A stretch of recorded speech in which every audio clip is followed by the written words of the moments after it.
Shalom pemirsa Live Channel, senang sekali bisa membagi firman Tuhan di tempat ini. Kali ini kita akan berbicara tentang membangun kebiasaan unggul.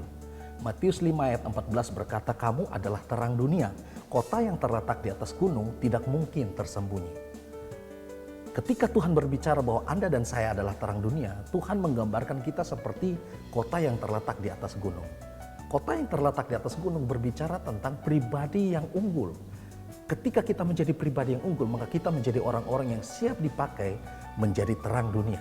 Oleh sebab itu, kita harus membangun kebiasaan unggul di dalam diri kita.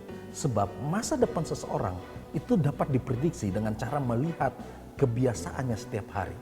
Orang yang rajin, pekerja keras sudah tentu masa depannya berbeda dengan mereka yang malas dan menunda-nunda waktu.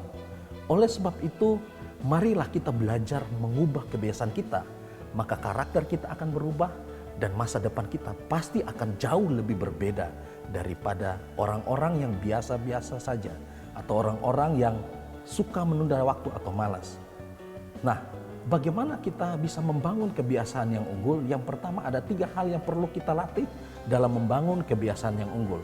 Yang pertama adalah kita melatih pikiran kita. Kata Alkitab di dalam Filipi 4 ayat 8 berkata, jadilah akhirnya saudara-saudara semua yang benar, semua yang mulia, semua yang adil, semua yang suci, semua yang manis, semua yang sedap mendengar, semua yang disebut kebajikan, semua yang patut dipuji, pikirkanlah semuanya itu. Bukan perkara-perkara yang di dunia, tetapi perkara-perkara yang di atas. Biarlah pikiran kita diperbaharui di dalam Kristus, sehingga apa yang kita pikirkan sesuai dengan rencana dan kehendak Tuhan dalam diri kita. Hal yang kedua yang harus kita latih adalah perkataan kita. Amsal 18 ayat 21 berkata, hidup dan mati seseorang dikuasai lidah. Siapa yang suka menggemakannya akan memakan buahnya. Perkatakan perkataan yang membangun orang lain, perkataan yang positif, perkataan yang memberkati orang lain.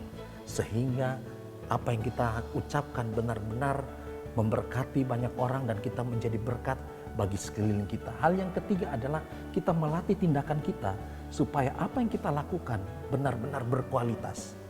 Dalam hidup yang sisa ini, apa yang kita lakukan benar-benar hal yang membangun diri kita dan membangun orang lain, memberkati orang lain. Sebab hidup ini hanya untuk menjadi berkat bagi orang lain. Bangunlah kebiasaan unggul dalam diri kita sehingga kita menjadi pribadi yang produktif dan berkualitas. Dengan demikian, kita menjadi garam dan terang bagi dunia. Tuhan Yesus memberkati kita semua. Jadilah manusia unggulnya Tuhan yang siap dipakai menjadi terang dan berkat bagi dunia.